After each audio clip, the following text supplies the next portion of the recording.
বালিশ ছাড়া ঘুমালে কোমরের ব্যথা কমে এবং মেরুদণ্ড মজবুত হয়। নাম্বার 2, যদি আপনার ক্ষুধা কমে যায় বা ক্ষুধা থাকা সত্ত্বেও আপনার খেতে ইচ্ছা না করে, তখন আপনি গুড় খেতে পারেন। গুড় খেলে দেখবেন উপকার পাবেন। নাম্বার 3, গরম পানিতে গোসল করলে চুল পড়ার সমস্যা দেখা দেয়। নাম্বার 4, পানি কম খাওয়ার ফলে ঠোঁট কালো হয়ে যায়। নাম্বার 5, যে প্রতিদিন সকালে খালি পেটে একটা করে টমেটো খায় তার চুলে কখনো পাক ধরে না।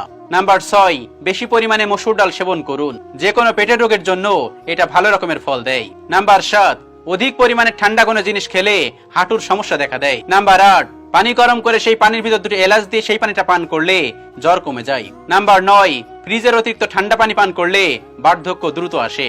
নাম্বার 10, বদহজমের সমস্যা থাকলে সপ্তাহে 1 বা 2 দিন আখের রস পান করুন। নাম্বার 11, কোন ঔষধ খাওয়ার সময় হালকা গরম পানিতে সেই ওষুধটি সেবন করুন, এতে ঔষধ দ্রুত কাজ করে।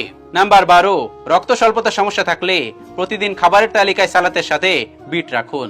নাম্বার 13, অতিরিক্ত রাত জেগে মোবাইল চালালে মস্তিষ্ক বিকৃত করতে পারে। নাম্বার 14, গলা রক্তচাপ নিয়ন্ত্রণে সহায়তা করে। নাম্বার 15, শরীরের কোথাও পুড়ে গেলে সেই জায়গায় ডিম ভেঙে ডিমের সাদা অংশ লাগালে আর সেখান থেকে ছাল ওঠে না। নাম্বার 16, সপ্তাহে 2 দিন শাক খেলে শরীরে তাজা রক্ত তৈরি হয়। নাম্বার 17, অতিরিক্ত খাসির গোশত সেবন করলে হার্ট অ্যাটাকের কবলে পড়তে পারেন। নাম্বার 18, সপ্তাহে 1 দিন নিমের রস খেলে কিডনির সমস্যা দেখা দেয় না, আর হলেও তা ভালো হয়ে যায়। নাম্বার 19, পেটের যে কোনো সমস্যা থেকে মুক্তি পেতে প্রতিদিন দই খান। নাম্বার 20, রাতে ঘুমানোর আগে 1 গ্লাস দুধের মধ্যে 4টে খেজুর দিয়ে সেই দুধ পান করুন, এতে স্মৃতিশক্তি প্রখর হয়, সারা জীবন শরীরের কোনো দুর্বলতা থাকবে না। নাম্বার 22, গরুর কাঁচা দুধ মুখে লাগালে মুখের উজ্জ্বলতা বৃদ্ধি পায় এবং মুখে কোনো প্রকার দাগ থাকলে সেটা কমতে শুরু করে। নাম্বার 23, অম্বল বা বুকের জ্বালাপোড়া দূর করতে স্ট্রবেরি খান।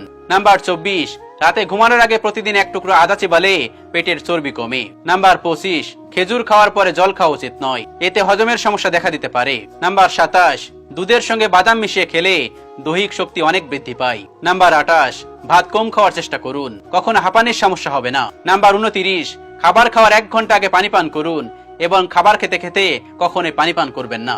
এই স্বাস্থ্যকরী টিপস গুলো মানার চেষ্টা করুন, তাহলে দেখবেন আপনি অনেকটা সুস্থ আছেন। আল্লাহ রাব্বুল আলামিন আমাদের সকলকে বোঝার তৌফিক দান করুন। আমিন।